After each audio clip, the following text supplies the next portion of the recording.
Now you can see here when you click the green button for the corresponding section, it knows which client it's for.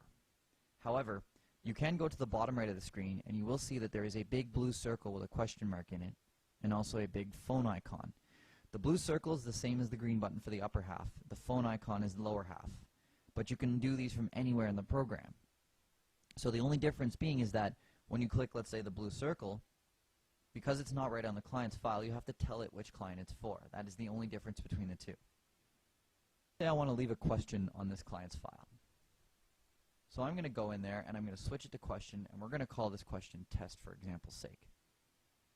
Now, if I've already left the client some sort of message, let's say I called and left a voicemail, I can say that I've notified them.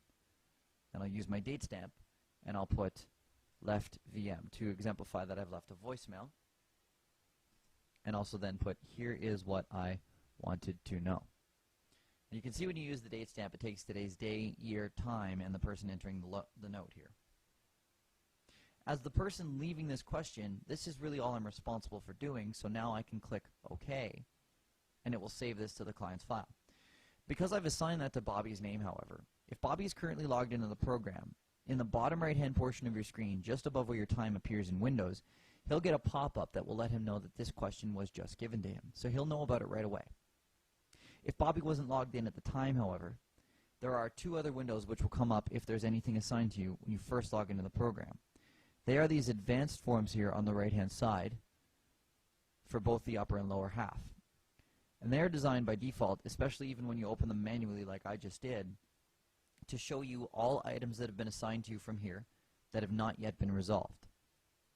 So these will come up when you log into the program, and they will always come up until you have run out of unresolved items. So that way you can't forget about these issues. So if Bobby wasn't in at the time that I assigned him the question, he'll see it on this window when he logs in. Now if I do a quick search for Bobby's name here, we will see the item that we've assigned to him.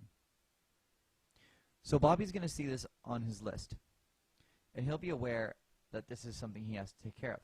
Now Bobby doesn't have to go to that client's file to view the detail. He can just simply scroll over to the right-hand side of the question and then click on View Info to open it from here. So Bobby sees the details. Now let's say he's gotten a hold of the client and he has the question answered. So he could say, okay, I've answered your question. Now I'm still logged in as myself, so it's filling up my name, but it would fill out his name automatically. He could also say he's entered details in the system depending on what he needed to do. And then he could use the date stamp to put in when he actually filled out the question. So here is what you needed from me, whatever the event of that question may be. Once he's got it filled out, he can then make one final decision.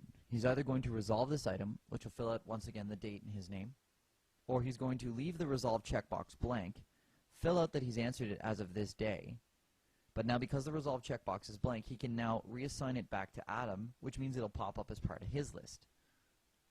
So with Adam logged into the program, he'll know right away because the pop-up will come up on his screen and let him know that this question now has an answer on it.